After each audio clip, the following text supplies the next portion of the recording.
وەختتان وەخێر خەڵکە کوردەوار و میدوارم لە هەرکوێ هەن ساق و سەلامت بن. ئێمە لە دیبەیتهای پێشووترا بەحسە بربەستەکان و مەوانەئمان کرد لە دەورانێکە بەناوە مۆدێرنیتە و ئەو مەسئلە کە لە سەرزەمینە ئێمە اتفاق نەکەفت و قەراریش نییە ڕوو بدات، قەرار نییە مۆدێرنیتە ڕوو بدات بە سەرزەمینە ئێمە. یاڵان ئاخێزە کوردەوارە سربەخۆ ئەوانەی کە بە شێوەیەکی چڕوپڕ مەتنە ئاخێزە کوردەوارە سربەخۆ تعقیبەکەن بۆ خاترەوەی جعبەی ئەبزاریان پڕ بێت لەو کەرەستانەی کە پێویستیانە بۆ ئەم حرەکەتە ئاخێزیەی خۆیانە، دەبێت لە ئەکسەریەتی زەوایای ئیجتیماع کۆمەڵگا و سەرزەمینە خۆیان ئاگادار بن و بزانن چه اتفاقێک لەم سەرزەمینە کەوتگە و ئێمە تەکە چیها مەسەلە و کێها تەرەفین، بربەستەکان کێن، مەوانع کێس، ئەوەی کە ئێمە ئەیهۆنینەوە چۆنە، ئایا کورد ئەو معنیەی کە بۆ ئێمەی ئەدا بۆ کەسانێکی تریش کە بە شێوەی قەومی ئیتنیکی پێیان ئێژن کورد ئەیدا، ئایا ئەکسەریەتە ئەم مردمانەی کە ئێمە بەناوە کورد پێناسەیان ئەکەین، هاوڵاتی و هاو سەرزەمینی پێناسەیان ئەکەین، هەمان جۆر نگاه و هەمان جۆر ڕوانیان بەرامبەر بە کورد هەست یانە؟ ئێمە وەختێ بەحسی معزەڵات و مەشاکلە دنیای خۆمانەکەین. چەندێک لە معزەڵات و مەشاکلە معزەڵات و مەشاکلی ئەکسەریەتی ئەم کەسانن کە ئێمە پێیان ئێژین مردم، خەڵک، یا ئەمانە معزەڵات و مەشاکلە چینێکی تایبەتن لە ناو جامعەیەکە. مثالتان بۆ بێرمەوە، ئێوە لەم ئەدەبیاتی بابی کلاسیکی کلیشەیە کە تەحتەناو ئەدەبیاتە سیاسی بە تایبەتی بازنەی چەپ و لە سەرزەمینە ئێمە تەبلیغی بۆ کریاگە بارهای باربیستکتانە لە کاتێکە ئێمە لە سەر و بەندە جەریانێکین بەناوە ڕۆژە جەهانیە 8 مارس و ڕۆژە جەهانیە ژن. چەندێک لە مطالباتی تحتەناو و مطالبات مبارزەی ژنان و فمینیزم مەترەحەکرێت، مطالبات ئەکسەریەتە مێینەی ئینسانەکانە جەهان و بەتایبەتی سەرزەمینە ئێمەس. ئایا ژنان توێژێکی یەکدەسن؟ ئایا مطالبات و خواستەکانیان نەو ئەژیانیان شتێکی یەکسانە تا بتوانی بە یەک فۆرمۆڵ لە دنیایەکە کە هەرچی شتە لە پشتە فۆرمۆڵە حەلەوێت بە فۆرمۆڵێک حەلی بکەی؟ ئایا ئێوەمانانێک کە فکرەکەن لە ڕەوەندی ئاخێزی کوردەواری سربەخۆ حرەکەتەکە بەو سەریعیە ناڕواتە بەرەو بربەستەکانی وا لەکوێ؟ خەڵک نافامێت ئێمە ئەبزار و کەرەستەمان نێ لە بەردەسا، وەگەرنە خەڵکێکی زیاتر ڕووی تێ کرد. خەڵک کێس بۆیە ئێمە لە تعقیبە بربەستەکانە خەریکین ئەمانە بەڕەسیەکەین.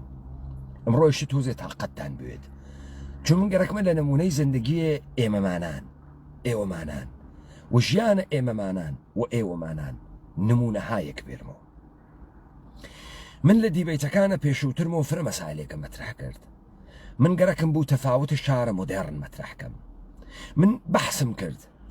ئەوانەی کە هاتگنە ئەوروپا و ئێمەمانان بوون گزارشگەرانە سادق نەبوون، بەڵام زەوایای جۆرا و جۆرە ئەمە بەحس نەکرد. بڕێکی مرۆ بەحسەکەم. پس تۆزێک تەحملی گەرەکە تا ئێمە بربەستەکان بدۆزین و بزانین چۆن لە ناوە دڵە جامعەی ئێمە کریتیکال تینکینگ نایێتە دەرەوە، چۆن لە جامعەی ئێمە مۆدێرنیتە اتفاق ناکەوێ. هەروواکە من لە بەحسە مۆدێرنیتە لە بەشە شعرەکەی سوارە مەفرەقینە پشکینە ئشارەم بە یۆگنی کرد. یۆگنی قشرە کارمەند، نەکارگەر، کارمەند، قشرە تەحسیل کەردەیەک کە زندگیەکی سەخیفی هەست بە پوڵێکی کەمە و جزء مردمانە فەقیرە سەن پەتەرزبۆرگە، بەڵام خەونەکانی و ڕؤیاکانی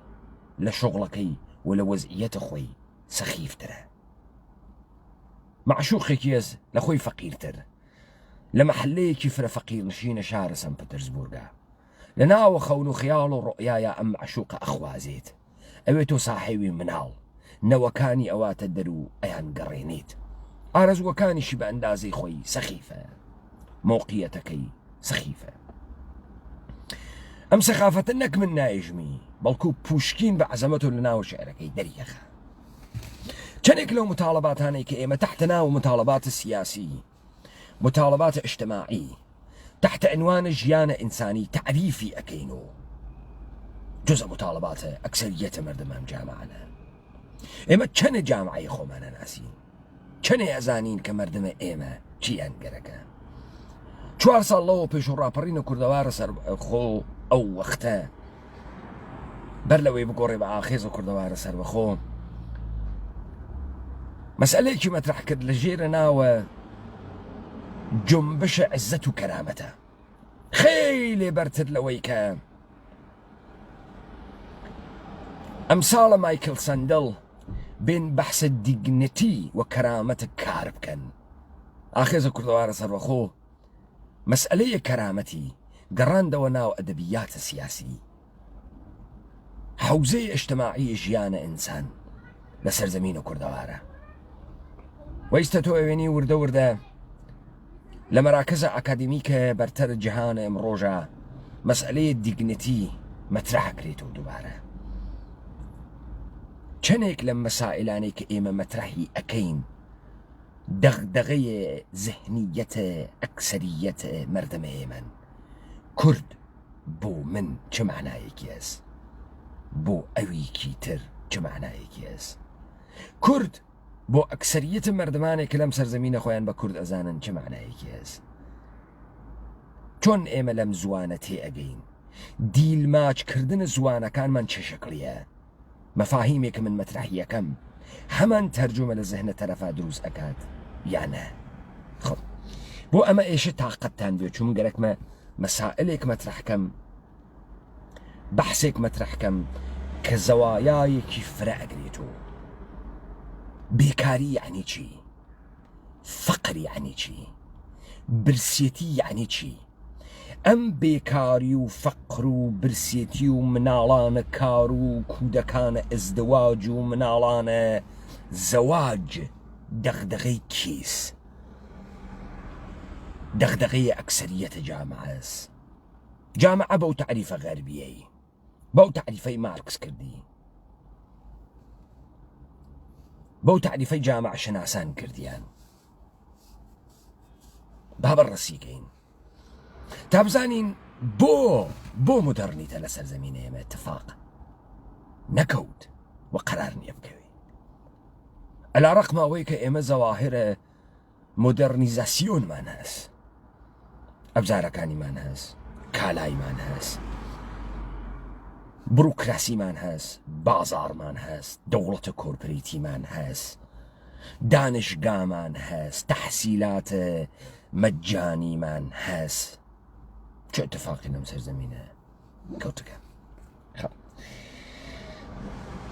من ئەم کارەی کە ئەیکەم چووکم باشترینیانم هەڵبژاردگە نەخراپتەرینیان. ئەنتەر فرە هەست بڕۆم هەڵی بژێرم، ئەمە باشترینە ناویانە هەڵم بژاردگە. عەزیزە وەیسی گوێ بگرن، ئەمە عەزیزە وەیسیە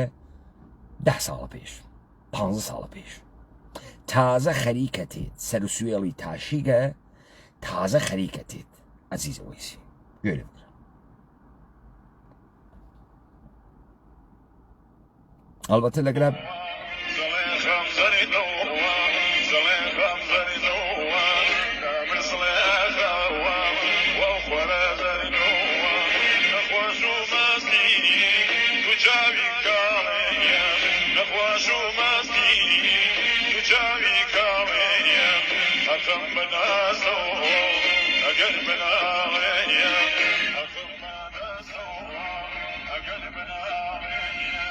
خب عزیز ویسی و نظر گشتتان کرده، توش کردی منیش کردم. عزیز ویسی گۆرانی بێژە ئیدێ پێ ئێژن هۆنەرمەند، خۆشی پێ خۆشە پێ بێژن هۆنەرمەند، پێ بێژن هۆنەرمەند مردمی. ئێستا عزیز ویسی یە اتفاقێکی بۆکەوێ. عزیز ویسی وەزعیەتە پوڵی و ماڵی گۆڕیاگە لە زوڵەی خامزەردە، زوڵەی خامزەردەی سوێڵە تاشیاک گەیگە بەمە تۆجۆک.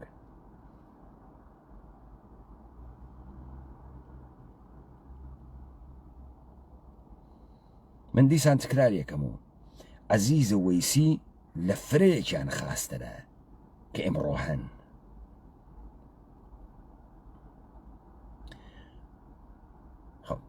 ئایا عزیزە ویستی کلیپ دروستەکە وەزعی خاص بووگە و میلیاردەرە و پوڵ فرەی هەسوو، ئەمە کلیپە جەدیدە ئاغای عزیزە ویسیە.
ئایا عزیزە ویسی لە زڵی خامزەردەی سوێڵە تاشیاک بە قەپە سوێڵە جەدید و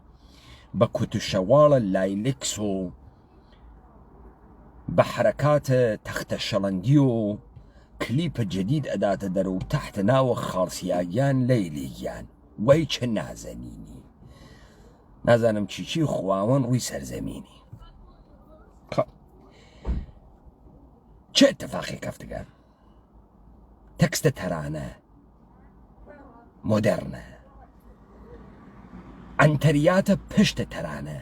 مۆدەرنە، دەرئەسەر کامە تەحوڵاتە ئیجتیماعی. عزیزە ویسی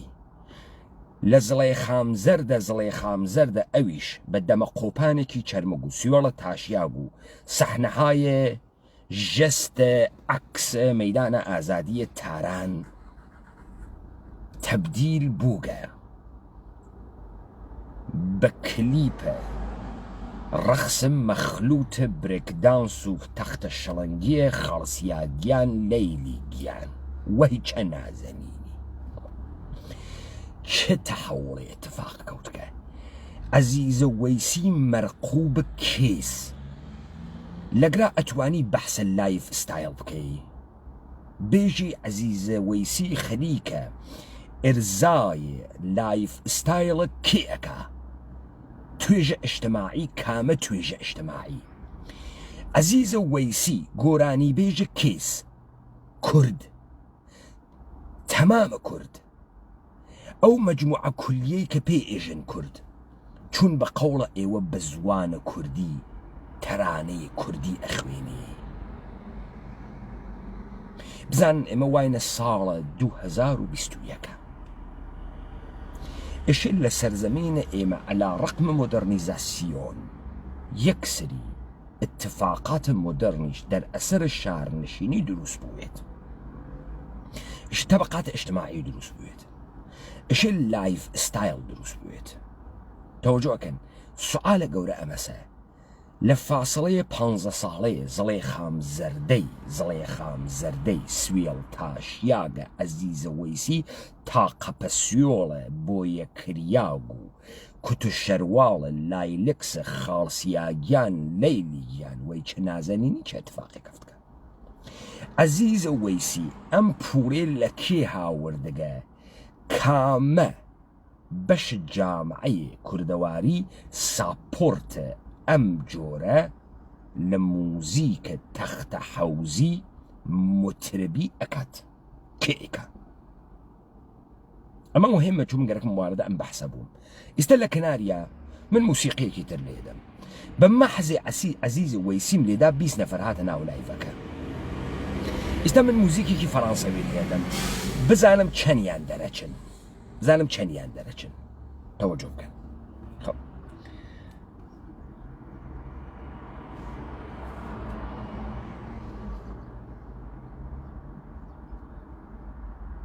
موسیقی خیابانی فرانسوی لزاستم بولیده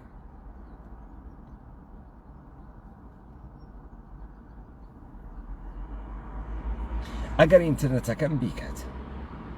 باران الشديد قوارد ومتعسفانه كان منش باش نیه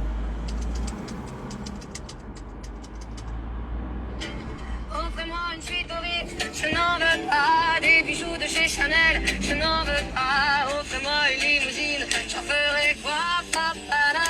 منم قرك لهوتيل رويزا سويتي كم بقدي من فرنسا بينازل ساب تايتل ياس منم قرك جواهرات الشانيل بوبسيني منم قرك ليموزين بوبسيني كنيشك كمان أبزاس خليك موسيقي خياباني إجراك لخيابانا كان باريسا Offre-moi du personnel, j'en ferai quoi? Un manoir à Neuchâtel, c'est pas pour moi. Offre-moi la tour Eiffel, j'en ferai. يا كاخيكم لشاتيلو بوبسيني يا برج إيفل بيبدي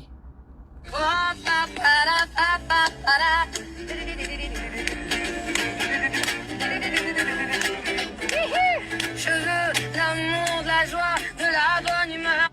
من عشق مقركة من شوق مقركة من روحك آزاد مقركة C'est pas votre argent qui fera mon bonheur. Moi je veux crever. أما بولنيا كمن لتو قركمة من آزادي مقركة La main sur le cœur. Allons ensemble découvrir. من قركمة بدسنا نخوم ببابيكو بروين آزادي كشفكين آزادي بدوزينو خو من أولو ليدم بخاطري من جيرم دا ترى أنا فرنساوي كل يدم دو دقيقة لو بدو دوباره أوا جيري أدمو كباسي تشيكات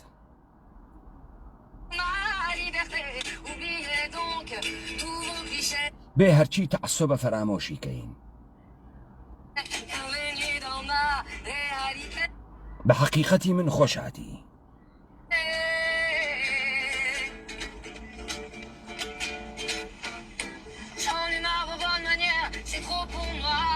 من لأدبي زياي شكت بوكم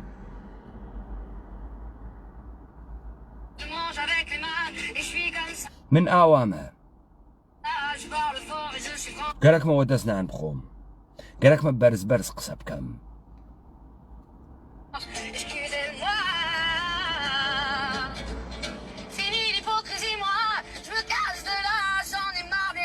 يروبا دوروي بنينك نارو من لتاندان شكت بوغم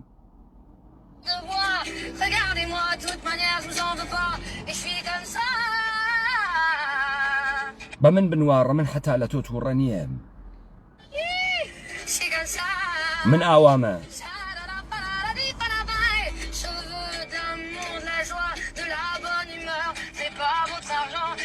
من عشق مقركة من روحي كيوازم مقركة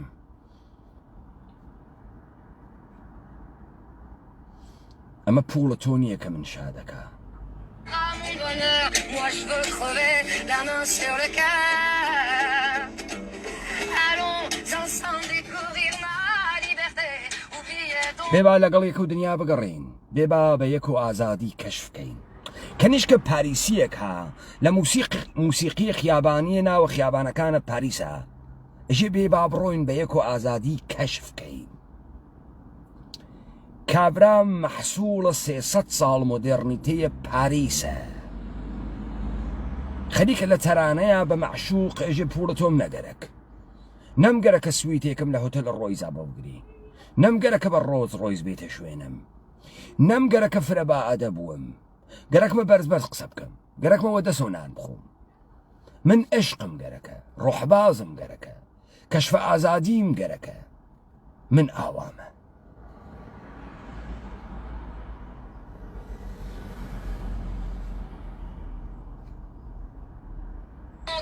Tous vos clichés, bienvenue dans ma réalité.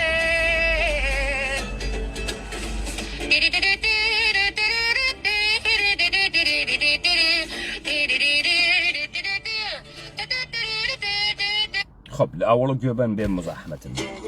Offrez-moi une suite au Ritz, je n'en veux pas. Des bijoux de chez Chanel, je n'en veux pas. Offrez-moi une limousine, j'en ferai quoi? Offrez-moi du personnel, j'en ferai quoi? Un manoir à Neuchâtel, c'est pas pour moi. Offrez-moi la tour Eiffel, j'en ferai quoi?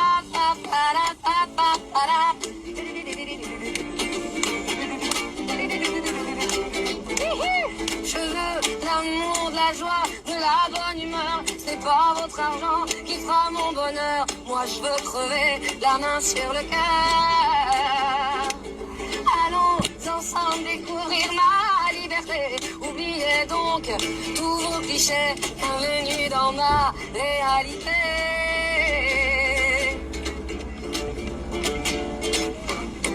J'en ai marre vos bonnes manières, c'est trop pour moi. Moi je mange avec les mains et je suis comme ça. Je parle fort et je suis franche, excusez-moi. Fini l'hypocrisie, moi, je me cache de là. J'en ai marre des langues de bois. Regardez-moi, de toute manière, je vous en veux pas. Et je suis comme ça.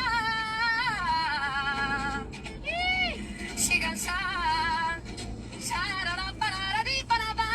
Je veux d'amour, de la joie, de la bonne humeur. C'est pas votre argent qui fera mon bonheur. Moi je veux crever la main sur le cœur.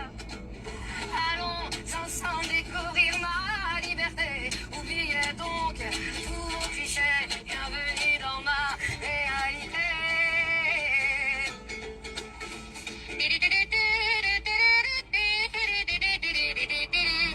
خب با تەرانەیەکی تری فەڕەنسەویتان بۆ لێبەم بە ناوی بەفرەبارێ لە سالڤاتۆر ئادەمۆ. سالڤادۆر ئادەمۆ ئیتالیایی گەورەبوو گە بلژیک، تەرانەیەکی فەڕەنسەوی خوێنێ بە ناوە بەفرەبارێ.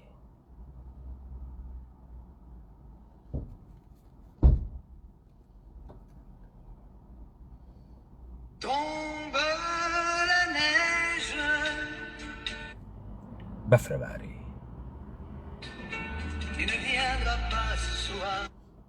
تۆ ئەمشەو نایت.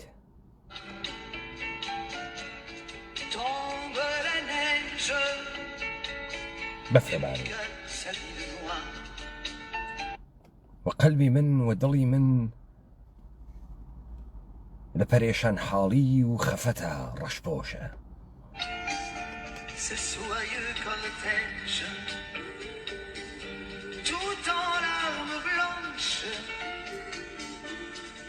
و لە ڕەشپۆشیە غەرقم لە ناوە فرمێسکە چەرمەکە.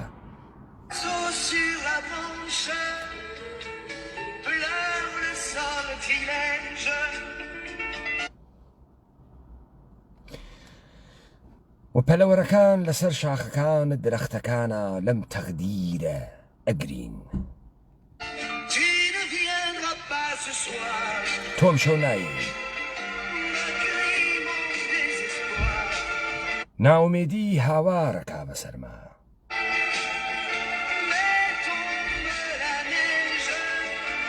ئەمما بەر خب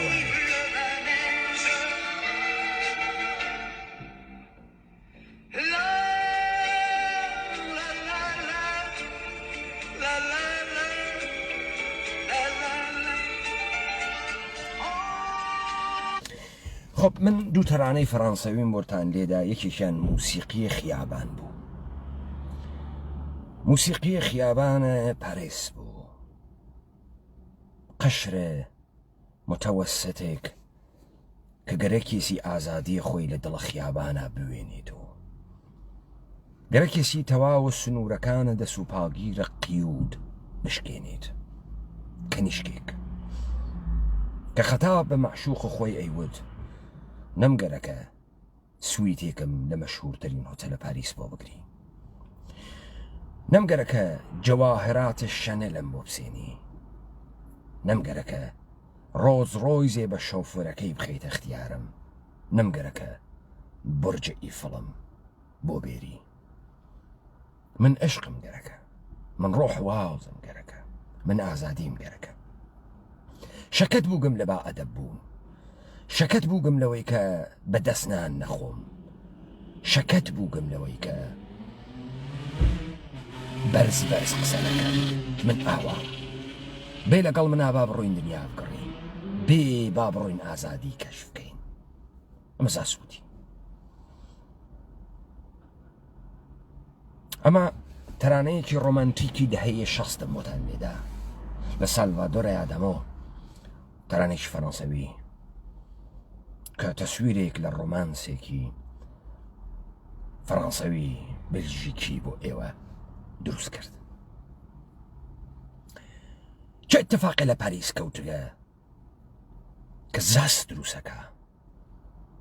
ولو تەرانە ولو تەکسە تەرانە ڕەوەندە تەحول اجتماعیە ئینسانێکی بە فەردیەت گەیگ کە خەریکە تەعقیبە فەردیەتە خۆیەکە، سەرگەردانە وەلێ ئەگەڕێت دروستەکە، وەلە کناریە لە کناریە لە سەرزەمین ئێمە ئەمساڵە عەزیزە وەیسیەکان دروستەکە. عەزیز وەیسی بهترینیانە، ئەنتەر و دەڵقەکە فراهاتکە. کێ مشتریە بازاڕە عەزیزە وەیسیە؟ ئەوەی لەم گۆرانیانە گوێ ئەدات. چی واتیا کە گوێ ئەدا؟ حەزەکە بە غەرب، یا ئەو شتەی کە زاست لە ناوە تەرانەکە یاژێتی. من سویتم نەگەرەک، ئەمە پوڵ نییە، ئەمە پوڵی تۆم نییە کە گەرەکمە، شادیم گەرەک. بە شوێنە شادی ئاگەڕێسکی تێر بووە، تەجروبەی خەوە ناوە هۆتەلی کردگە، بورج ئیفلی نەگەرەکە، نەیگەرەکە لە ناوە سەرکوبە سیستەماتیکە نظام سڵتەیە ئینقیادیە منەزەما بوێت لە ئادابێکە بۆ خۆی دانیاگە گەرەکی فاسەڵە بگریت و قیان بکات. ئەی لە خاڵسیاگیان لەیلی گیان وای چە نازەنینی چی تێتە دەرەوە؟ کێ ساپۆرتە ئەو تەرانەکە؟ کامە قشرە ئیجتماعی، کامە قشرە ئیجتماعی تعریفی لە ئازادی هەست، تعریفی لە کورد هەست، تعریفی لە زندگی ئیجتماعی هەست، تعریفی لە جەهانە ئەمڕۆژێک کە تیا زندگی ئەکات هەست کە ساپۆرتە عەزیزە وەیسیەکە. عەزیزە وەیسی چۆن پوڵدار بووگە ئیمڕۆ لە زوڵەی خام زەردە ئەگاتە خاڵسیاگیان لەیلیگیان. زوڵەی خام زەردە و خاڵسیاگیان لەیلیگیان هەرکیان تەرانەهای فۆلکلۆرن، تەرانەهای 300-400 ساڵە گوزەشتەن کە نەڕەبتێکیان بە حەقیقەت و واقعیە زندگی ئەمڕۆژە ئێمە هەست. ئەگەر ئێمە دەست ئەوەین بۆ بڕێ تەرانەی قەدیمی سەرفەن بۆ خاتری ئەوەسە کە مەفاهیم و مەفهومەکان و نەوعە ئەو تەرانانە گوزارشێک ئەدا لە زندگی ئیجتماعیە، ئەو زەمانە کە لە هەر دێکۆمنتێک بەرزتر قسە ئەکەن. بەڵام چۆنە کە عەزیزە وەیسی لە ژێستە مەیدان ئازادیە تاران و ئەوسا کاورا لە دەهات و ئەڕوویە تاران، لە تاران فقط مەیدانە شەهیادی ئەناسی پشتە مویەکی دائەنیا دەسێکی ئەنیاوە ژێری جستی ئەگرت و بە قۆڵە خۆیانیان و جستی ئەگرت و ئەکاسەکە سەڵتمەنی لێسەند و عەکسێکی لێگرت، گشتی بوویان لە ماڵە خۆیانە، یەکێ دانەیەکیان هەڵوەسی و ئاوا لە کنارە ڕووبارێکا دانیشکە و زوڵی خام زەردە و سوێڵیشی ئەتاشەیانم های مرۆڤ دنیایە ئەمڕۆژم و شیکەم و وەلێ ئێستا عەزیزە وەیسی چەپێ سوێڵی دانیاگە ئێژی کاورایەکە و قاڵاوێکی قووداگە و کرکەکەی ماگەسە دەرەوە سوێڵە بۆیە کریاگ دەسێک کوتشەواڵە لایلیکسی بەڕاقی کردگەسە بەرە و حەف دانە کەنیشکە مەکوش مەرگەمای ئارایش کریاک بە دەوری هەڵەخەنە و ڕەقسە خارجیە برگدانزەکە وە خاڵزیاگیان لەیلی گیان وەی چه نازەنینی لەگرا نیشانەدا عەزیزە وەیسی پوڵدار بووکە پوڵی هەست عەزیزە وەیسی ئەبزاری هەست پوڵی هەست وەلێ هیچ تەفاوتێ فیمابینە زڵی خام زەردە و خاڵسیاگیان لەیلیگیان اتفاق نەکەوتکە فقط نوعیەتە کۆمەکگرتنی لە ئەبزارە مۆدەرن و دیجیتاڵی گۆڕیاگە چون تەوانە ماڵی چووگەسە سەرەوە کێ ئەم تەوانە ماڵیەی بە عەزیزە وەیسی داگە عەزیزە وەیسی کە کوردە و تەرانەیە کوردی ئەخوێنێ بە قەوڵە ئێوە چەنێ ئەم کوردبوونەی عەزیزە وەیسی و کوردبوونەی من و تۆ یەکێکە چەنێ مخاتەبانە عەزیزە وەیسی و ئەوانەی کە ساپۆرتە عەزیزە وەیسی ئەکەن وەکو تۆ کوردن و تعبیریان هەز وەکو تۆ چەنێ مەسائلە زندگیە تۆ مەسائلە زندگی ئەوانە چەنێ مەسائلە ئیجتیماعیە تۆ مەسائلە ئیجتیماعیە ئەوانە جایزە من گەرەکەم ئەمە بکەمەوە بزانن وەختی کەسێک تەرانەی فەڕەنسەوی گوێدات بیتڵز گوێدات پینک فلۆید گوێدات وەختی ئەمانە گوێدات خەریکە گزارش ئەدا لە ئینسانێک کە سەتحی زندگیەکەی گۆڕیاگە نگاهی بە زندگی گۆڕیاگە لایف ستایلی گۆڕیاگە تەبەقەی ئیجتیماعیەکەی فەرقەکە نوعی نگاهی بە جەهان فەرقەکە وەلێ تۆ لە زوڵەی خام زەردە تا خاڵسیاگیان لەیلیگیان هیچ تەفاوتێ بێجگە لە ئەبزارە مەسرەفی و ئیمکاناتە ماڵی ناوێنی ئائیستا من گەرەکەم ئەمە بکەمە بۆیەوە عەزیزە وەیسی بۆ کێکی گۆرانیەژێ عەزیزە وەیسی ئەزانی بۆ کێ گۆرانیەوە تا پێتان بێژم عەزیزە وەیسی بۆ مردمانە دەڕە دریژ من کرماشان نەناسم شارەکانی تر محەلەهایێ بە ئیستڵاح فەقیر نشینە خوارە شار ناناسم عەزیزە وەیسی بۆ دەڕە دریژ گۆرانیەوت بۆ دەوڵەتاوا گۆرانیەوت بۆ جافراوا گۆرانیەوت بۆ فەیزاوا گۆرانیەوت بۆ دەهاتەکانە ئەتراف گۆرانیەوت کی عەزیزە وەیسی پوڵدار کرد ئەوانەی دەڕە دریژ ئەوانەی فەیزاوە ئەوانەی دەوڵەتاوە ئەوانەی جافراوە و دەهاتە ئەتراف خب با ئیستە بێژین عەزیزە وەیسی ئیستە بۆ کێ ئەخوێنێ خاڵسیاگیان لەیلیگیان زوڵەی خام زەردەی بۆ ئەوانەی دەڕەدریژ و دەوڵەتاوە خوێند ئەی بەغ لەو لێوە دایمە شەکەری پێوەی بۆ کێ خوێند بۆ کێ ئەیخوێنی وە کێ لێ ئەسێنیت هەر ئەوانەی وا لە دەڕەدریژ بوون هەر ئەوانەی وا لە دەجەعفەراباد بوون فەیزاوا بوون چون هەر کارێکیان بۆ پوڵ دەراوردن ئەکرد بە پوڵگەین ئیستە فەرق ناکە نانە ڕەقە ئەسێنن متربی ئەکەن قاچاخ ئەکەن قاچاخە سەکس ئەکەن قاچاخە کالا ئەکەن قاچاخە مەواد مخەدەر ئەکەن دزی ئەکەن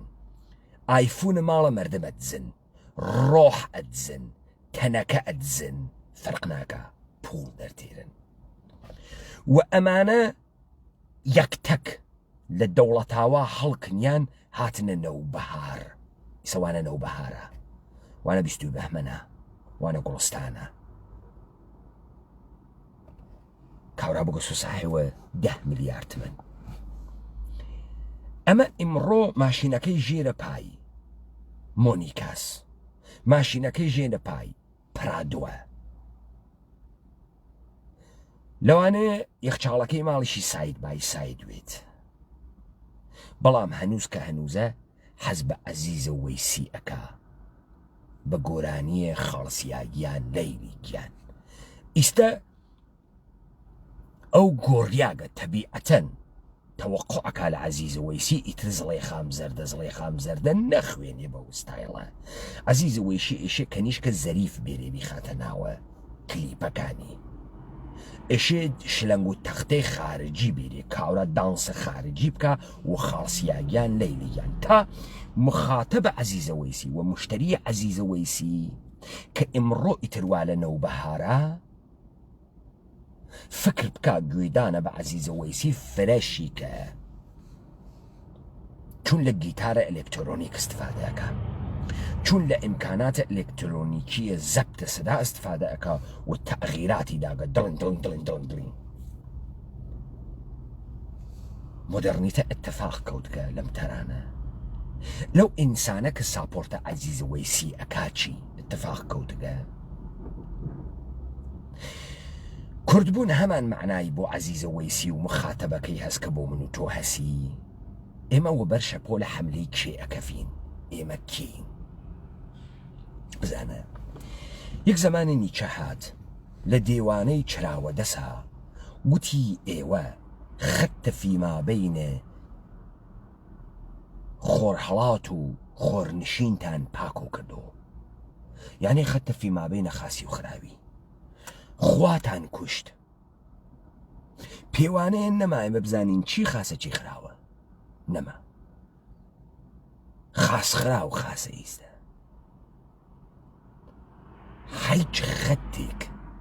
بۆ تعریفکردنەوەی هیچ شتێک نییە. جایسە من وردی ئەەکەمە بۆ ئێوە. من لە شارە کرماشان ئیتلاعم هەست، شاید ئەتلاع بچووکێک دەرمەوردە سنە و سلێمانی و شتانێکی تر بموێت، بەڵام بەم تعریفەی کە لە کرماشان ئەیکەم و ئێوە ئەمە بدەن لە قەی تعریفە سەقز و سنە و سلێمانی و هەولێر و ئەوانە.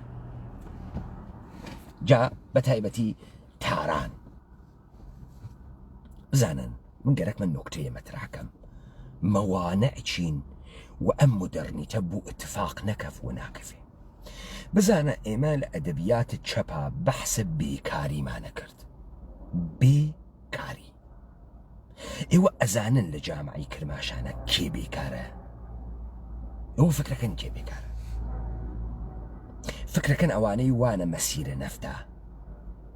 وانە شەهرەکە جەڵاڵیە، وانە چەمەنە قەدیمە، وانە ئاریا شەهرە،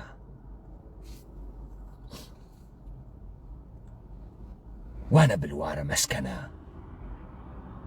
وانە شارەکە تەعاونە،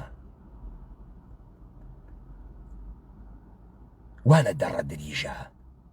وانە دەوڵەتاوە، وانە جافراوە، وانە شاتراوە، وانە کەچەڵاوە. بێکارن ئەو ساچی بێکاربوون، بەنەزەرەوە ئەوانە بێکار بوون.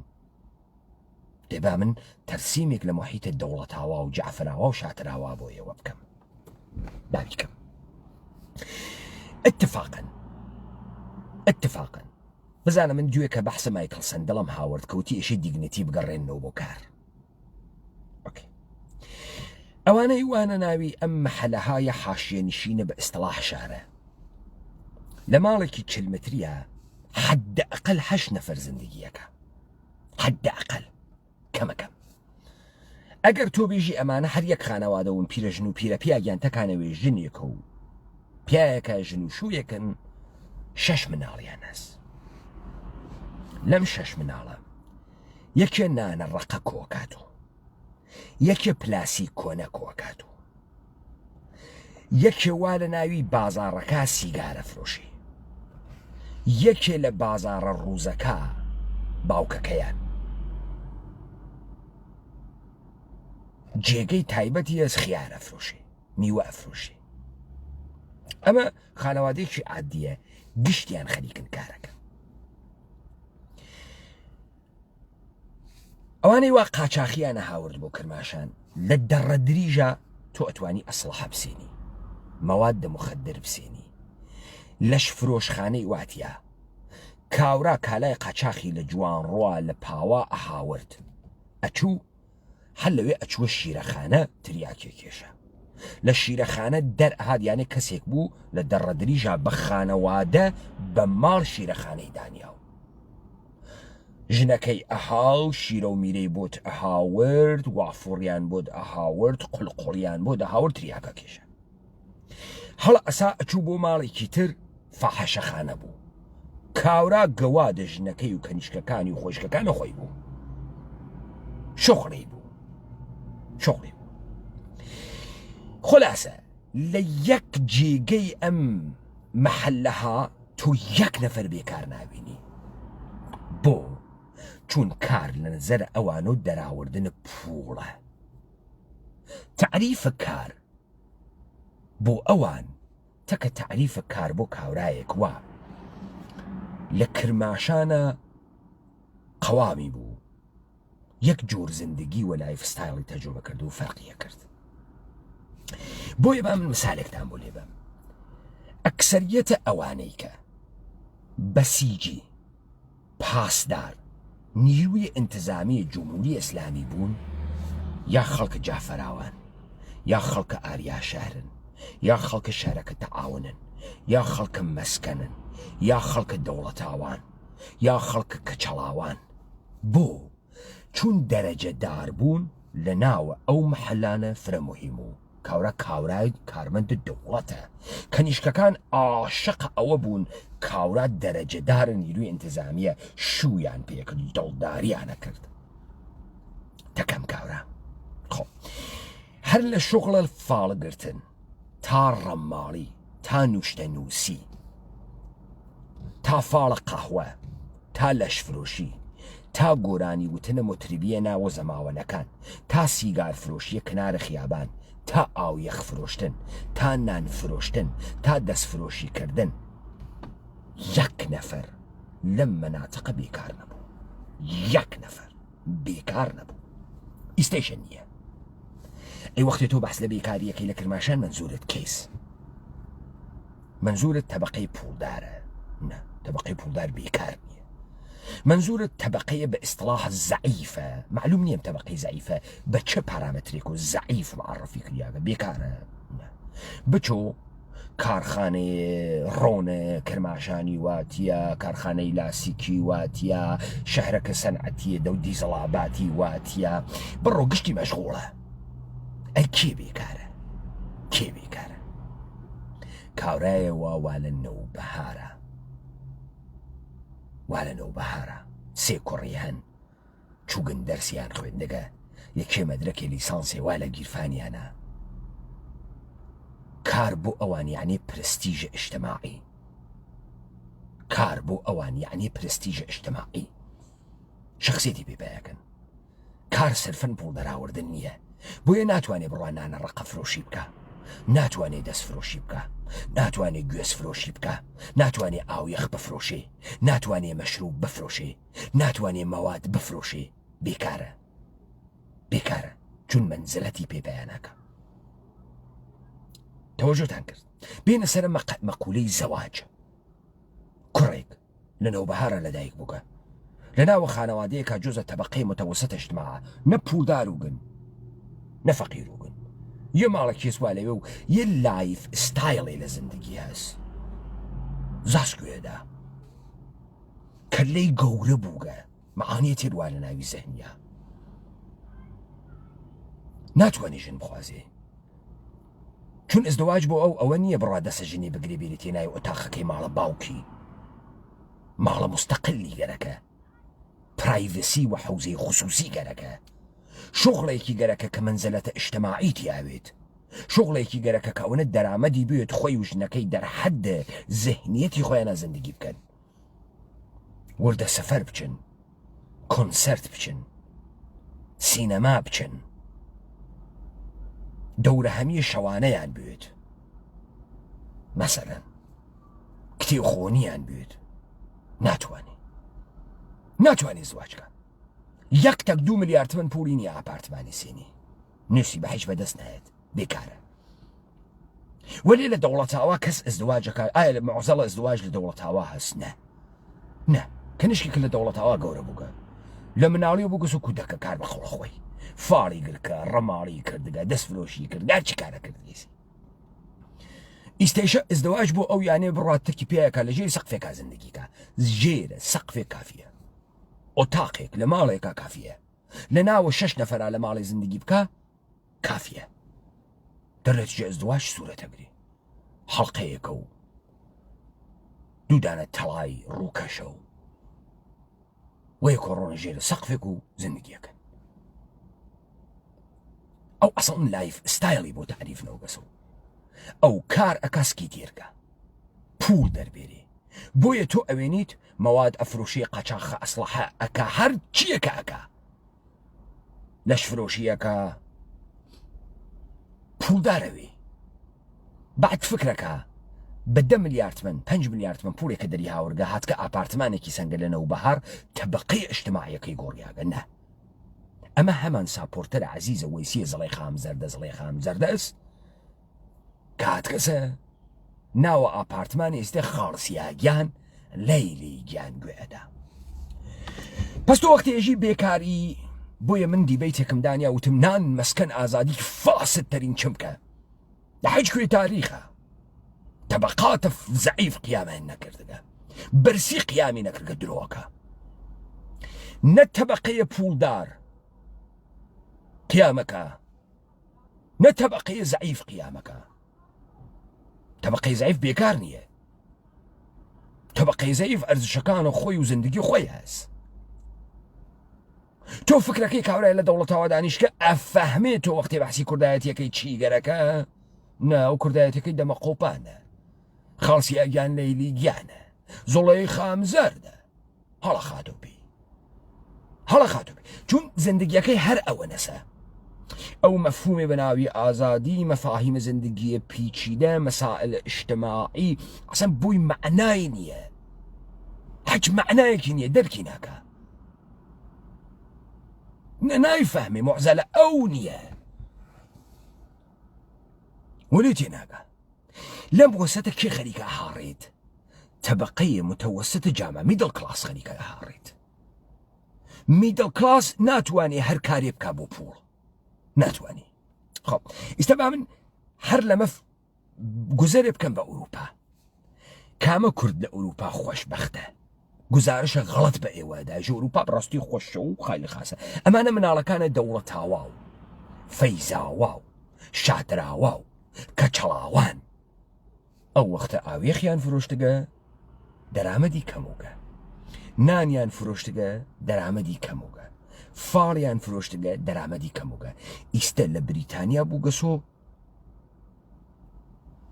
کارگەرە پیتزایی ڕۆژێ 50 پوند دەردێری بەنەفیتە دەوڵەتەگری 10 نەفەر وەیەکۆ لە ماڵی زندگی ئەکەن 30 ڕۆژ لە مانگا کارەکات 1500 پوند دەرتێری 1500 پوند ئەکاتە 45 ملیۆن تومەنە ئیستە مانگانە ئەی هەنێرێتەوە کێ ئەڕواتە کۆنسەرتە عەزیزە وەیسی لە لەندەنە ئەمە ئەچێتە کۆنسەرتە عەزیزە وەیسی ئەمە لە ئەوروپا ڕازیە حەزی پێکە ئەوروپا فرخۆشە چون تا دوێکە لە کرماشانە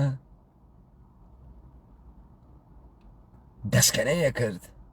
ڕۆژی 1000 تمەنگیری نەیهات ئیمڕۆ لەگرا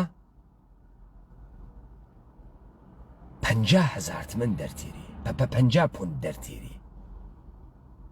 بکاتە 1,500,000 تمەن 1,500,000 تمەن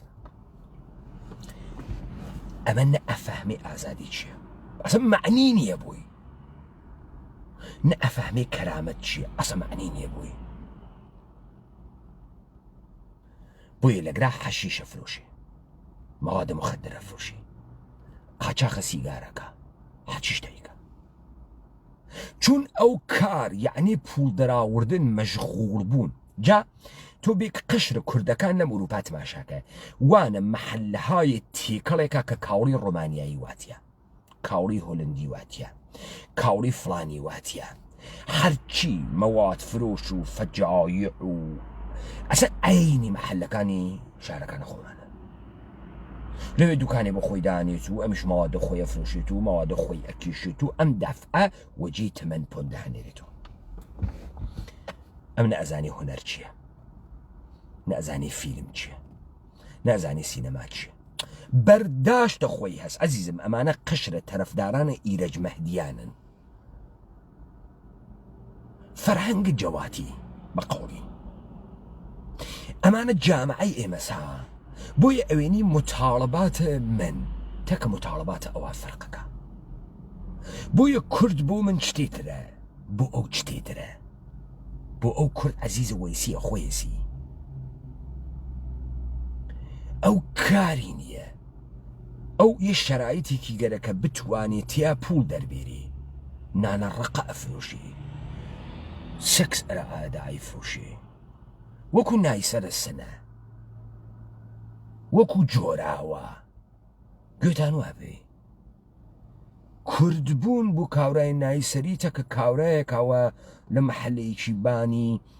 ناوەی کە پوڵدارە تەبەقەی متەوەستە سنە فەرقەکە ئاغدیان ئەمانە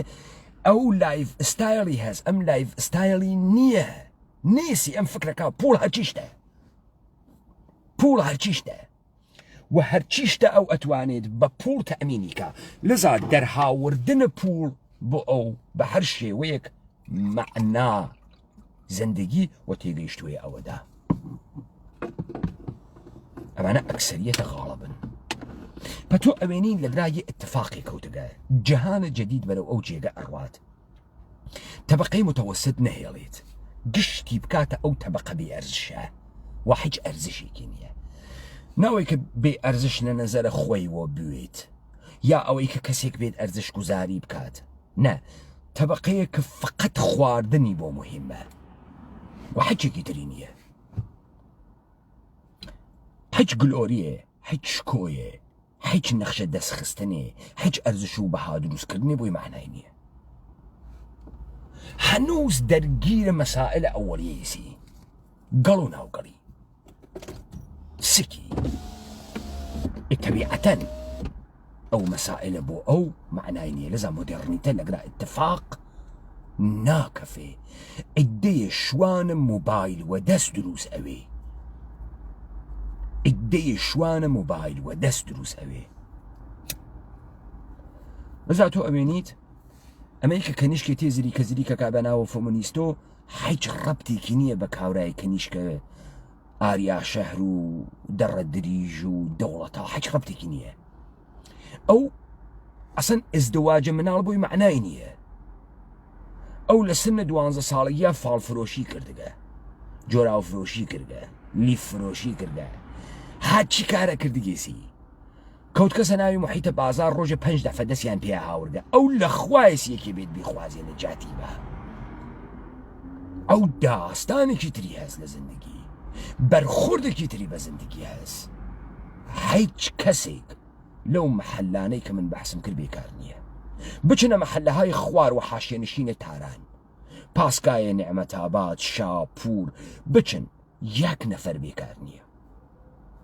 تەمامە ئەفغانیەکان و تەمامە ئەوانەی کە بە شوێنە کارەگەڕین یەکسەر ئازان نیشە بڕۆنە پاسکای نعمەتاباد ئەنوا و ئەقسامە کارخانەهای بچووک بچووکی واتە ئەتوانن ئەنوا و ئەقسامە کار بکەن بە ئەنوا و ئەقسامە شێوە مەشغوڵن ئەمە کێس ناتوانێ کارکە ئەمە کەسێکە کە لە کارە فقط نێوە شوێنی پووە بەڵکو منزڵەتە ئیجتیماعیشی گەرەکە بەڵکو شخصیەت و پرستیژی گەرەکە تەلاشێک کە کاورای تەبەقەی متەوەسط ئەیکا حفظە خۆی و ئەرزشەکانە خۆیسی بۆیە تۆ ئەوێنی ڕەوەندێک انتقادی لە ناوە ئەم قشرە تێتە دەرەوە نە قشرە باندەست تێتە دەرەوە نە قشرە خوار تێتە دەرەوە ئەم قشرەوە لە نێوانە هەرتکیانە هاڕیاگە لەذا تۆ ئەوێنیت هیچ کام لە دەغدەغەهای تەبەقەی متەوەسطە دەغدەغەهای تەبەقەی خوار و تەبەقەی بان نییە طبقه بان بتمام قدرته سعي كا طبقه وسط لبين بوا وتبديلي بكا بطبقه خوار اي كاما كرد لاوروبا حالي خراوه او كردي وا طبقه متوسط وكل جامعه تيتا اقرا حال ناكا بجامعه اقرا بويا چون سيستم اقرا گركيسي دقيقا او بواتنا ومشاغلي كي بست كميزان بولا كفقه مهمه و ناتواني بمشاغل زندگي كا ناتواني و جامعەکەیشی ڕێی پێ نادات ئەم شغڵێ لە شایستگی خۆی بگرێ.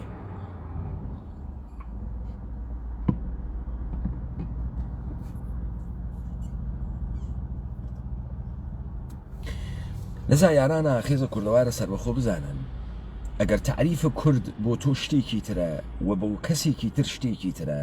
لەگرا ئەمەسە کەسن لە جامعی ئێمە تەبەقە دروست نەوگە تا ئێمە بفەمێنم تەبەقەت ئەوەی چیەکە. کاورا گزارشێکی نییە فکرەکە خاستەکانە خۆی خاستەی تەمام جامعی کوردەوارەوە نییە.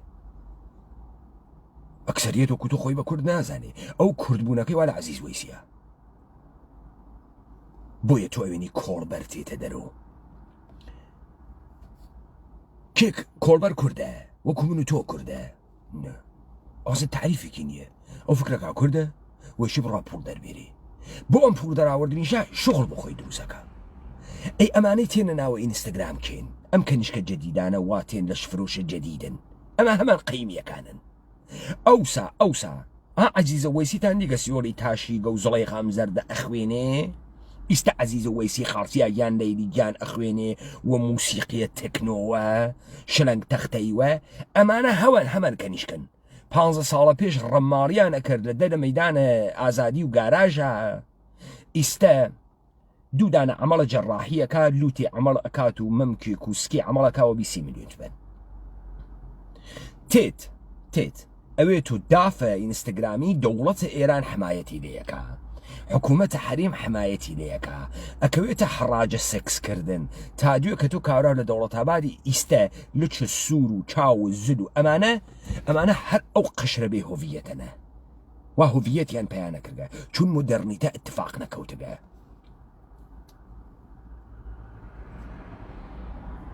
مۆدەرنیتە اتفاق نەکەوت کە دەم جامعە و قەرار نییە بکەوی کە ئیستا قەرارە مۆدەرنیتە بۆ تۆ بێری لە زەواهرۆ هەر ئەو قشرە بێهۆڤیەتە هەر ئەو بێهۆڤیەتە. ئەمڕۆ چووگە ئەبزارەکانە دنیای جەدیدی داگە لە خۆی ئارایش و قژ و ئەمانە وتی زاهرەوێ لە پشت دووربینە تەبیعەتەن ئەمە ئەوسا دەستفرۆشیە کرد باقلەی ئەفرۆشت شەلەمی ئەفرۆشت واکسی بوو فاڵی ئەگرتۆ ئیستاچکام لەمانە ناکات زەریف و شیک و ئارایشی کردبوو بۆ ئوتکۆڵنتی و مۆبایلەکەی دائەنێت و مشتری ئەگرێ. ئەوسا لە دەڕە دریژە خانەتیمیان دروستە کرد کاورا 500 دانە تەکتمەنی ئەدا گەواییە کرد بۆ خۆیشتی و ژنی و کەس و کاری. ئیستا هەمان کەنیشک شەوێ 500,000 تمەن 1 ملیۆن تمەن دەرتێری لە یەک نەفەر بۆ ئەو کار یعنی پوڵ دەرهاوردن. بۆیە ئەڕوا لە مترۆی تارانە ئەوێسێت شیک و پیک لەباسە کاتەبەری لە بەردەمە ژنەکانە مترۆی تارانە ڕەو ئەوێ گیرەسەرە نەگەرەکە شورتە کەتانە نەگەرەکە ڕۆژ لە بە سوورە مەکە نەگەرەکە ئەفرۆشم و دەریواکە و تا لا ئەەکەیتۆ ڕۆژێ 2 ملیۆن تمەن دەرتێری لەناو مترۆی تارانە. کەنیشکە تارانیش هەست چون فکرەکە جۆزە تەبەقەی متەوەسەتە چووگە فۆق لیسانسی گرتگە شغڵێکی مناسبی گیر نەهاورگە دەرامەدی نیە دڵیشی بۆ ئەمە سووتی ئەم کاریشە پێ ناکرێ وەلی ئەو کەنیشکە لەناوە ئەو قەتارە دوکانیش دائەنێت ئەوێتۆ دافە ئینستاگرامیش و ئەوانە جامعەتێڵنەوە بۆ جمهوری ئیسلامی ئەوانە کێ پۆلیس و نیر و ئینتیزامی و بەسیجیە یاروانە جافراوە لای ئەوان دەرەجە داربوون خەیلی شتە مهمێکە وەلی باوەڕکە کەسێک کە خۆی جۆزە تەبەقەی متەوەسەتە شارە کرماشانە زانی فرەقێزەونە بوویت و ئەرتشی و دەرەجە دار و سپاهی فرەقێزەونە. کاورا چووگە فۆق لیسانسێکیشی گر کە لە ماڵەدا کەفتگە چون هەر کاری ناتوانێ بکا بۆ پوڵ دەرهاوردن هەر کاری ناتوانێ بکا بۆ پوڵ دەرهاوردن. لەذا تۆ ئەوێنی وەختی مەقولەی بێکاری مەترەحەوێت ئەمان مەترەحیەکەن کاورا لە دەوڵەتاوە نایکا کاورا لە جافراوە نایکا ئاسان مەسەلەی ئەوە نییە. وەختی مەسئلەی کورد مەترەحەوێ ئەمان مەترەحیەکەن ئەوان ئەسەن نایکەن. وەختی بەحسە ئەمە ئەکرێ کە لە ئەوروپا کەرامەتیش نییە و مەشاغڵ پەستەوەمانە ئەوان ئەیکەن ئەمانە نایکەن. کاورا کۆڵبەر و گەحاڵیتە ئیستات کە لەگرا هەمان کارەکە خیلی بیشتر لەوە دەرتیری. بۆیە ئەوێنی یەکشەوە تەبەقەی ئیجتیماعی خانەوادەی فکرەکە ئەگۆڕێت بە گواستنەوەی ماڵی لە دەوڵەتاوە بە شەشە بەهمەن، بە گواستنەوەی ماڵی لە دەوڵەتاوە بە گوڵستان. 2 ملیار تمنی هەنارگا کاتە 6,000 پۆند. ئێستا حەشیشی کاڵیگە، حەشیشی فرۆشکە، مەوادی مخدری فرۆشتگە ئاسا مهم نییە. بۆیە ئەو ئەسڵەن ناوێت و ساپۆرترە ئیدەهای ڕادیکاڵ، ئەو ئەسەن ڕادیکالیزم ناناسی نایناسی، ئەو ئەسەن دەرکێ لەو تەرانەی زاسەناکە، ئەو خاڵسیاگیان لەیلیگیان عەزیز وەیسی گوێدا و هەڵە خاتەوە دیاریوە موعین گوێدا، هایدە گوێدا.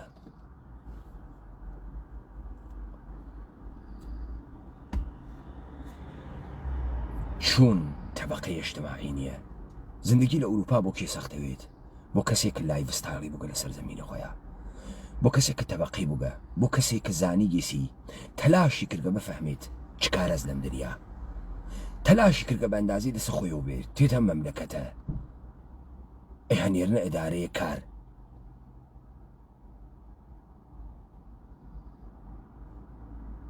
ئێجە چ شغڵێت توانی بکەی کاورا؟ ئێژی مدیریەت وڵادەی نێسمان بۆ تۆ چ شغڵێکە گەلێکیشی گەلێکم بوومە ڕئیس جمهور ئێژی وڵا نێز دێ لەگەن هاوی ئەتوانی بڕێی لە کارخانەیەکە کارتۆن بەستە بەندی بکەی، قل لە مامەر جف بکەی. ئەگەر ئەمانە توانی بکەی ئێمە ئەتوانین مانگی 200-300 پوندە پێبین تا کارگیرتنی، ئەگەر نەبڕۆ پێی کارە. تۆ بێتن کاورە لە مروپا سەرخۆردە هەوێ وەلە کێ سەرخۆردە ناوێ؟ ئەوەی کە وا کارە لە کارخانەکردن فاکتەریکردنە خیلی مهمە بۆ خانەوادەکەی. زەنگەداژی قل لە مامەر جفتەکەم وامە مەعمەلە کارە مەعمەلەکەم. ئەوەی کە من گەرەکم و لەگرا مەترەحی بکەم و بە وردی بە ئێوەی بێژم بە زمانێکی سادە، نگاهە ئێمە بە مەسائل لە جامعەی خۆمانە یەکدەست نییە، نگاهە ئێمە بە تەمامە زندگی یەکدەست نییە. ئەوەی فکر تەولی دەکایشی طبقەی متوسطوی بە تەمامە قدرت حاکمیت گەرەکی طبقەی متوسط دەبین وە. ئەمەی کە پێژین طبقەی متوسط لە جامعەی ئێمە وەکو غەرب دروست نەوگە. ئەمانەی کە ناویان طبقەی متوسطە معمولاً کەسانێکن کە لە بەکراوندێکی قەیمی وە هاتگن کە نەوعێک لە شرافەت لە خانەوادایان نەبووگە. ئیتر ئەم نەوعە لە شرافەتە لە قەوامە عەشیرەیە بووگە، لە گەورەیە بووگە، ڕیکەرمگیە بووگە. ئەم نەوعە شرافەتە چی بووگە کە قەبلەن بووگیانە وا لە ناویانە. وتم کاورا وتی کرمیت فرۆشی مەکە کوڕ کەیخەسرە و بەگی، وتی هەر کەیخەسرە و بەگ فڵان و فیساری پێم کردگە نالیاقەتە کەی کرمیت فرۆشیم نییە. ئەمانەی وا لە جامعەی ئێمە لەم زندگی ئوردوگاهیە کە تۆ طبقەی متوسط ناتوانی پێیان بێژی کەسانێکن لە یەک شرافەتێکی کۆنی کوردیۆتین، ئەحساسی یە جۆری شرافەتێکەکەن لە وجود خۆیانە. ئەمانە کەسانێک بگون مبتەکران بووگن، مبدعان بووگن و گوێلێ لە دەورانە جەدیدی کۆرپەرێتی ئەمانە معنایان نامێنێ، هەر کارێکیان پێ ناکری. کاورا ناتوانێ بڕوابێتۆ دەرەجەدار ئەرتەش، ناتوانێ بڕوابێتۆ پاسدار، ناتوانێ تەکە ئەرزشەکانیان ناخوێنیتەوە، ناتوانێ هەر شغڵێ بکات، هەر بەڵێ قوربانێ بکات، هەر ماستاوێ بکات، ناتوانێ. نێ لە خویە، نێ لە فەرهەنگە خانەوادەگیەکەیە، ناتوانێ هەر کارێ بکا بۆ پوڵ. یە شخصێتێکی هەز، یە پیاەکی پێژن، خوێنی خۆش کردگە، یە مەقامێکی بووگە. ئەمە بلا تەکلیف بووگە. تەمامە کارە کۆرپۆریشن ئەمەسە ئەم تیکە لە بین بووە بە سەخافەتی بکێشێنێ. لەزا ئەوێنیت ئەوانەی دەوڵەتاوا و دەرەدریژ و فەیزاوا گەلە کۆمە ئەکەن لەمانە بیهاڕن. ئەو چۆن پوڵە نییە، ئەو بۆ پوڵە نییە، ئەو نیتە و حەدا، ئەوە فڵانە، ئەکەونە ڕقابەتە پوڵ نشاندان. ئەو بەچی پوڵ دەرتێرێ؟ بە ڕەماڵی، بە مەشروب فرۆشی، بە مەواد فرۆشی، بە قاچاق، بە هاوکاریەتەکە ئیطلاعات، بە هاوکاریەتەکە ئستخبارات، بە نۆکەرە مەسعودە بارزانی بوون، بە نۆکەرە جەلالە تاڵەبانی بوون، بە نۆکەرە هەرچی کەسە بوون پوڵ دەرتێرێ. ئەوێ تۆ کۆڵبەر، ئەوێ تۆ قاچاقچی، ئەوێ تۆ کوونبەر، ئەوێ تۆ هەرچیش دەبەرە. بعد لآخره ئەم ئەوێتۆ ساحێوە 10 ملیارد من کاورا لە جێگەی خۆیات نزولی کردگە داوەزیگە ئەرزشەکانە ئەم خەریداری نییە نیسی ئەرزشەکانە ئەو خەریداری هەست پوڵ ماشین گۆرانی عەزیزە وەیسیە خەڵسی هەگیان لەیلیگیان دەنگیشی ئەداتە ئاخر لە ناو خیابانە بۆیە جێسویچیەکە یەکرێتە دەست و هەر فڕێدا بەملا بەولا یەک نوع تەنەفر اجتماعی دروستەکەن وە گەلە کۆمە ئەکەن کە ئەم قشرە شرافەتمەندە کوردە لەبین بوون گەلکیانە لەبینی بوون و ئەم قشرە خەریکە لە خۆی دفاعەکە بزانە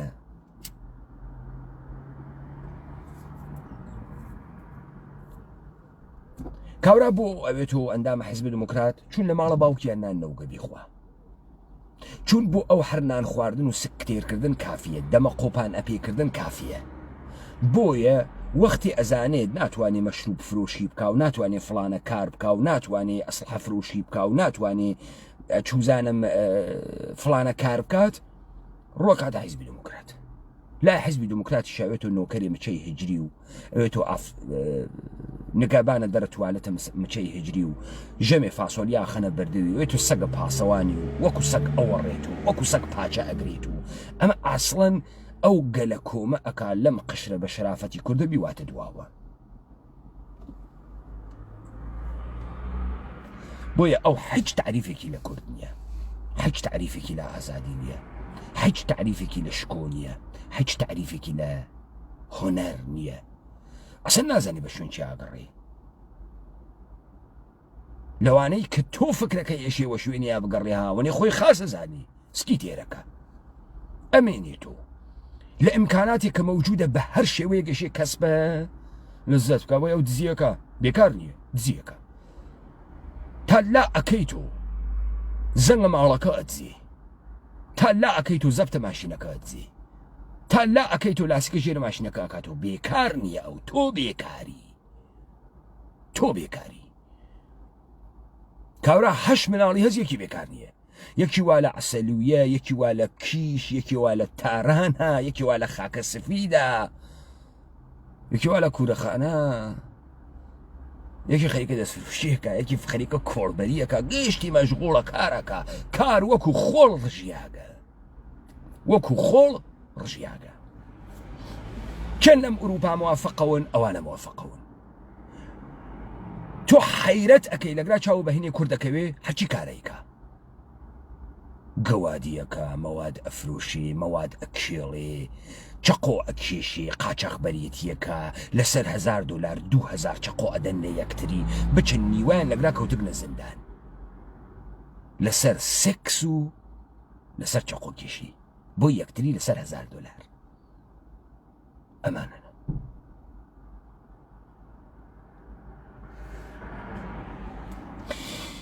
لەزا ئێوە ئێشێ بە بوحران نەگەن یارانە خێزە کوردەوارە سەر بەخۆ ئێوە خەریکن شەڕمانەوەی خۆتانەکەن و حەقیقەتی ئەگێڕن کە شەرافەتە کوردیە و شەرافەتە تاریخیە کوردیە کە بە میرات بە ئێوە ماگەسۆ تەمامە نزامە سۆڵتە گەلە کۆمەی لە ئێوە کردگە ئەمەتانە لێبسێنێتەوە و ئێوە دەستان بە هیچ کوێ گیر نییە ئەو بەشەیشی وا فکرەکەن مردمە ئێوەس نەخاستەکانی وەکو تۆس نە ئەو شرافەتەی کە تۆ گەرەکتە حەفزی کەی بیپارێزی و بەردەوامی کەی بۆی مهمە نەبووی تعریف کریاگەسەوە چون لە محیتە اجتماعیەکە کە قەراری گرتکە و وای پێکردگە شاید فرە ئینسانێک بە شرافەت و کۆچیان کردوێتە جعفەراباد و دەوڵەتابادیش بەڵام دوای 5 ساڵ سکوونەتە لە جعفەراباد و دەوڵەتاباد و ئاریا شەهر و ئەمانە خویان گۆڕیاگە چون دەور و پشتیان گشتی واوگەسە وەک کیلاغا و سابوونی و گشتی گۆڕیاگە خوی ئەگۆڕی واداریەکەن ئەو بۆ کوڕەکە نانێری بڕوانان بفرۆشێ با بفرۆشێ ئەوە بۆ کوڕەکە نانێری با بڕۆ ئاو یەخ بفرۆشێ تەسلیم بووگەیتر مەجبورە بڕێکی فران حەل کردن لە خۆیانە ئەم فەرهەنگیانە بە وجود ئاورد تەوەجۆکەن و بۆ معنانیە ئینسانە بێکەرامەتیان تیاوگەوانیە ئەو بۆ معنانیە کەسێ دەستفرۆشی کردگە پێ خاسێکیش نییە نەوانیە من خەریکم فەرهەنگە ئامەکە ئێژم چی بەوە حاکم بووگە دەرنەتیجە ئەمە خۆیەکی دروست کردگە لەم مردمە وە قەشرێکی لەم مردمە دروست کردگە تۆ ئەوێنی تەبەقاتە بان و تەبەقاتە پوڵدار و تەبەقاتە ئەلیت جێگەیان خاسان نە مشکل ئەزدواجیان هەز نە مشکل بیکاریان هەز نە مشکل زندگیان هەز نە حیش بوحرانێکیان ئەوان فقط بێمەعناییان هەز پوچگەرایی نەهیلیزم هان بە شوێنە سکسە ڕەوابەتە زەبدەری و تەفریحاتە فڵان و دیسانێکە تەزریقی ئەەکەن لە ڕێگەی سریاڵەکان و فیلمەکان و لایڤستایلەکە بۆ خۆیان تعریفەکەنەوە قەشرە خوار بە تەمامە معنا تەعقیبە ڕۆیاکان ئەوانەکە وقشر متوسطی که گەلێکێکی زندگی ئینسانی بکە یا قشرە شرافەتمەندێک کە شرافەتە تاریخی تێرێت کە بۆ ئەو عەزەمەت معنای هەز سەروەری معنای هەز ئابڕوو معنای هەز پرینسیپ معنای هەز شخصیت معنای هەز هونەر معنای هەز عشق معنای هەز زندگی معنای هەز ڕەوابەتە اجتماعی ئینسانەکان معنای هەز پاکی معنای هەز صداقەت معنای هەز ئەخلاق معنای هەز گەلە کۆمەیلیەکەن لەبینی بوون وەکو خۆیانی پێ بکەن ئەمە ئەو اتفاقەسە کە لە سەرزەمینە ئێمە کەفتگە نە دڵتەنگون نە ناڕەحەتون نە تەوەقعی ئەوە بکەن ڕقکارە حیزبیکردن کارە کۆرپۆریشنیە و تەمامە کاری بووگە بەوەی کە دەنگ جەمکە ئەمانە قەشرە خەتەرناکە دەنگ فرۆشن دەنگە سەیارە دەنگ فرۆشن شۆڕش واقعی لە ناو دڵ ئەمانە نایەتە دەرەوە کاورا ئەسڵەن نازانی لە زوڵەی خام زەردە تا خاڵسیاگیان لەیلیگیان چه اتفاقی کەوتکە حەج اتفاقی نەکەوتکە پوڵ هات کە سەوەسات فقط نەتەحول فکری اتفاق کەوتکە نەتەحول اجتماعی اتفاق کەوتکە نەتەبەقی اجتماعی گۆڕیاگە کاورا ئەبزارە دەسی فرە بووگە بەڵام بێشەرافەتی خەریکە بە شێوەیەکی مۆدرنتر ئێرایەدا هەروواکە قبلەن لە خانە لەش فرۆشخانەکانی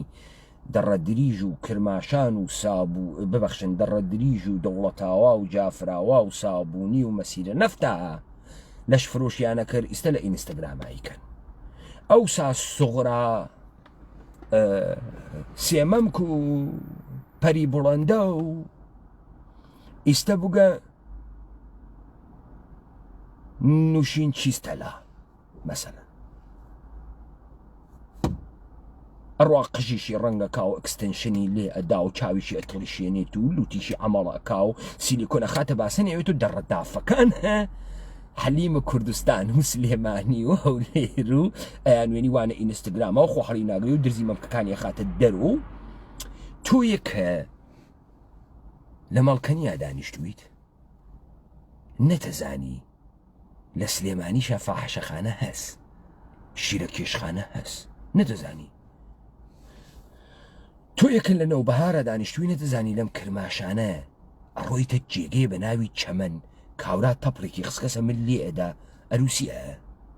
زەماوەنە خەتەنە سویرانە چەتوای مەواد توای پاسوور توای ئەکس توای ژن توای چەتوای کاورا حیرەتێکی باوکە گیانەگراکوێت کاورا چون نەگەڕیا و لە مەحفلە قەراری نەگرت و نێزانیم شتە لە کرماشانیش هەز قمارخانە هەز شیرە کێشخانە هەز فاحشەخانە هەز هەرچی جێگەخانە هەز کاورای بۆ بەخت شرافەتمەند لە منتەقەیەکە زندگی کرەمانی چاو پێ نەکەوت و یەک تاکسی ئەگرت حتا چەمەن ئاسمان تا زەویە گۆڕیا کاورا لە چەمەنا تەپڵێکی کردو مرد گۆرانی ئەوت ئۆساکارە دیوار بوو گەچکار بوو بەردکار بوو گەوایی بۆ ژنەکە و کەنیشکەکەیشیە کرد تریاکیشی ئەفرۆشت شیرە کێشخانەش بوو 10,000 تمەنە پێبایی وردیتە ماڵ تریاکە ئەکێشە سەکسە ئەکرد ئەهاتیتە دەرو 10,000 تمەن کاسبی کرد خوا بابەرەکەت دەی تۆ ئەمە ئەفەهمی مبارزەی تەبەقاتی چییە ئەفەهمێت ئەو ئەسەن ئەزانێ فەقر چیە و فەقر فکرەکانیان نان نەخواردن ئەوە لە ئێوە زیاتر نانەخۆن کەواوە خوۆن جگەرە خوۆن هەر شتا خوۆن نا عزیزم ئێمە ئشتبا حاڵیمان بووگایە چون لە جامعەی ئێمە کارە کۆنکرێت نەکرد یاگەوە ئێمە نەمان فەهمی گەلێک چۆگین لەذا تۆ ئەوێنی بێشەرەفان گەلە کۆمە ئەکەن لە باشەرەفان کە بێشەرەفیان کەن پارامەترەکانە خۆیان تێرن بە تۆ تەحمیلیکەن کۆڵبەری قاچەقچێتی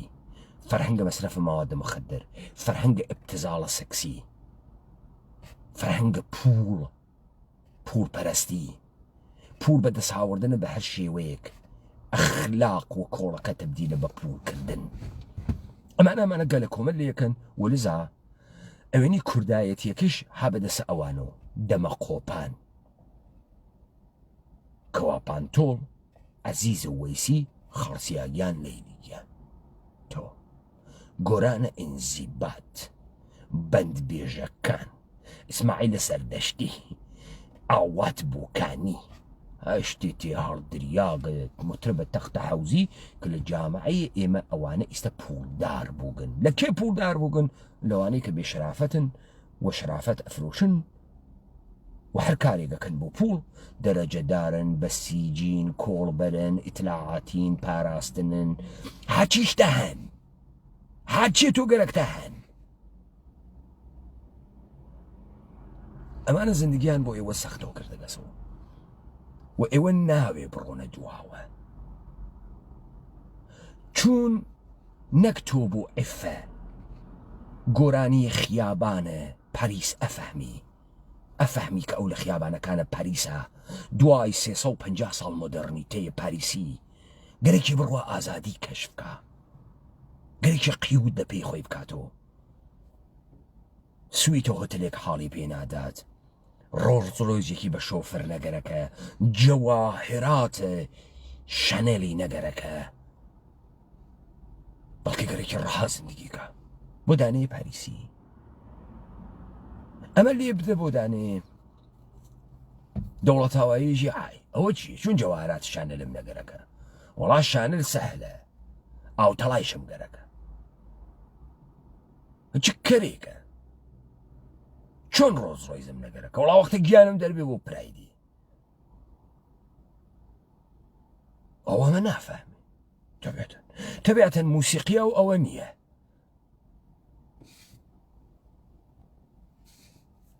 تەبیەتەن موسیقیە ئەوە نییە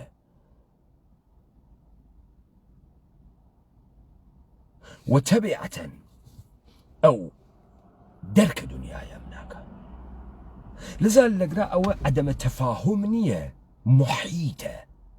محیتە کە کێ بارتێرێت کێ دروست ئەکا چی دروست ئەکا چون ناوێ بێڵیت ئەم محیتە فەرهەنگە خۆی تەشەنە بدات ناوێ بێڵی ئەم گەلە کۆمە بکات لە قەلبە تەپەندەی جامعەیەکە کە قەرارە هەرچی بەهاس کە دروستی ئەکات تەزریقی بکە زاوێنی دەوڵەتە ئێرانی دەوڵەتە عێراقی دەوڵەتە تورکی بە تەمامە قودرەت و خەریکە قەشرە شرافمەند فەتمەندە لەبینەوەت گەلە کۆمەیان لێکردە لەبینی بوون ئەوەی وا لەسەر و هەرامیشە وا لەسەر و حیچ بوحرانێکی نییە نە تەجاوزات نە نابەرابری اجتماعی نە ناعەداڵەتی نە نەبوونە ئازادی هاچیشتەوە توانێ بەدەستی بێنێت قانونە خۆی تعریفێکات و پوڵە خۆی دای ئەنێ بچۆ قەشرە خواریش خۆی قانونە خۆی هەست بچۆ ناوە مەحەلەکانیان دوو قەم بچۆ تەعەڕۆز بکە بە یەکێکیان 50 چەقۆ لێ دەنەو کوژن قانونە خۆیان نەزەوانیش کێ لەگرا وەزعیەتی خراوە شرافەتمەندانە بێ ئەبزارە ڕەحابووگە لە ژێرە فشارە نابودکەرەمانە گەرەکیانە تەبدیلیان بە سەخیف بکەن گەرەکیانە ئارزوو و ڕۆیاکانیان تیا بکوژن گەرەکیانە کاولیان کەن پس ئەساسە تەئخیرات ئێوەن کە ئێشێ بڵۆنگۆکەتان گەورەوێ ئێوەن کە ئێشێ زەبر مشتتان قەویوێ ئێوەن عەزیزەکەم ئەمانە نایەن بەرەو ئێوە کاورای کۆڵبەر حیچ وەخت بۆ تۆ ناوێتۆ نیرو حیچ وەخت ئینسانە پەست حیچ وەخت بۆ تۆ ناوێتۆ نیرو کاورای نانە ڕەقە فرۆش ئاو یەخ فرۆش ناوێتۆ نیرو بۆ تۆ حیچ وەخت ناوێتۆ نیرو بۆ تۆ چون حیچ تعریفێکی نییە حیچ گلۆریەک شەکناوە هەچ شەرمێکی نییە ئەمڕۆ ئەوێتۆ پاراستنە پارتی سوحا ئەوێتۆ نۆکەرە حەشتە شعبی ئەمڕۆ پێشمەرگانەی پێبەن ئەیگرێ سوحا حشتو شعبی پولی پێبا ئەیگرێ دووس و ئەرتەشە ئیسرائیل بێ نۆکەریەکەی ئەکا بۆی مهم نییە و ئەمانە گەرەکیانە شرافەتی کورد بکوژن شرافت لجامعية ما بكوجن اتفاق طبقية متوسط وطبقية كارجر وطبقية سرمايدار لجامعية ما نكوتقها نا تايبت من دي خمان من هسيما ومن وجهم أمريكا أتواني بيجي نوع قب طبقية متوسطة لبكراوندكي شرافة كرديوتي تدرو خانواده هاي قوام دار كرد خانواده های کەسدار و کورد خانواده هایی کە پێگەی اجتماعیان بووگە منزەلەتێکیان بووگە و ئەمڕۆ لە زندگی شاریە بە نەبوونە هیچ ئەبزارێک و تەواوە دەسەڵاتیان لە سندیاگەسۆ ئەلا ڕقمە ئەوەی کە ئەمانە بە تەمامە حوزەیە دانش و حوزەیە ابتکاراتەوە و لایف ستایلە تایبەتە خۆیانیان هەست گەرەکیان ئەم ئەبزارە لە دەستیان بسێنۆ وكل كوميان اللي بكن طبقية بان وطبقية اخوان قالك يعني ام طبقية شرافة من ده ام بش شرافة من ده كلن لبيني بوان تاقشتي بيوتو او اخوار لقرا جاء منتو دوتيكا طبقية اليت وما بقي هارياك كما يكل صندل هات وتي اما انا ايش كرامتي شامبو بقرينيتو اما انا ايش كرامتي شامبو بقرينيتو لذا لبرسيما وانا ايوديتان ئێمە لەگرا ئەسڵەن اتفاق مۆدەرن لە زندگیمانە نەکەوت کە تەبەقەیە کریەکاریشمان تیا دروستنەوەگە یە تەبەقەیەکی دەڵاڵی بێهەمە چیز بدونە هیچ ئەرزشێکی ئیجتماعی هیچ ئوفق و دیدێک بەرەم دنیا سەرفەن بۆ خاتری تێرکردن و کار لە نەزەرە ئەوە یعنی تێرکردنە سەگ ئەوە برسیەتیە بۆ ئێمە فکرەکەین کاوران ناتوانێ مانگی دوو دەحفە بچێتە ڕستوران برسیە ئەو هێلکۆڕۆنە خوا تێرە بهترین خوراکی الکۆڕۆنە لە بهترین حاڵەتها فکرەکە هیچ کەس وەکو ئەو نییە خەریکە ڕۆژێ دوو دەفع چڵاو خۆرش دەخوا برسیەتی بۆ ئەو مەعانی کاملەن سەتحی هەست ئەوە برسیەتیە بۆ تۆ مەفاهیمە جۆرا و جۆر معانیە جۆرا و جۆر لە سوتوحە جۆرا و جۆرا معنیەکرێتەوە بۆ ئەو نییە ئەو نەبرسیەسی نەزعفی گرتبە نەبێکارە بڕۆن هەرکە فکرەکە من درۆوەکەم و فکرەکە وانییە ئەوەی کە ئمڕۆوە لە کلماشانە وا لە سنا بڕاتە نایسەر بڕاتە جۆراوە بڕواتە جعفەراوە بزانم یەک نەفەر لە خانەوادەی 8 نەفەرە بێکار هەزیانیە بڕۆ یا دەرەجەتدارە یا بەسیجیە یا ئاماردەهە یا کوپن فرۆشە یا دەڵاڵە بەلاخەرە مەشغوڵە بخۆی پوڵدارتێنی یا دزە هەست و ئەمانە مەشاغڵ ئەمانەسە هەر جۆرێ دەریتێنی و تۆ فکرەکەی کە ئەمانە لە جامعی توانیە ئەی کێ جمهوری ئیسلامی هێشکەسەوە کێ دەوڵەتە کۆرپۆریشنە ئانوسی ئێرانی هێشکەسەوە کێ حیزب دموکرات و کۆمەڵی هێشکەسەوە کێ پارتی و یەکێتی و پەکەکەی هێشکەسەوە ئەمانە هێشتگیانەسەوە کۆڵبەربازە کۆڵبەرخانە کۆڵبەردووسە کۆڵبەرسفەت لەزا دڵتان تەگمەوێ وە خەریکن لە مەوجودیەتە خۆتان و بۆ مەوجودیەتە خۆتان شەڕەکەن ئێوە میراتگیرانە حەقیقەتە تاریخی و شرافەتە تاریخی ئەم سەرزەمینەنە ئێوە لە بین بچن ئەم شرافەتە لە بینەچێ نایەوە خۆش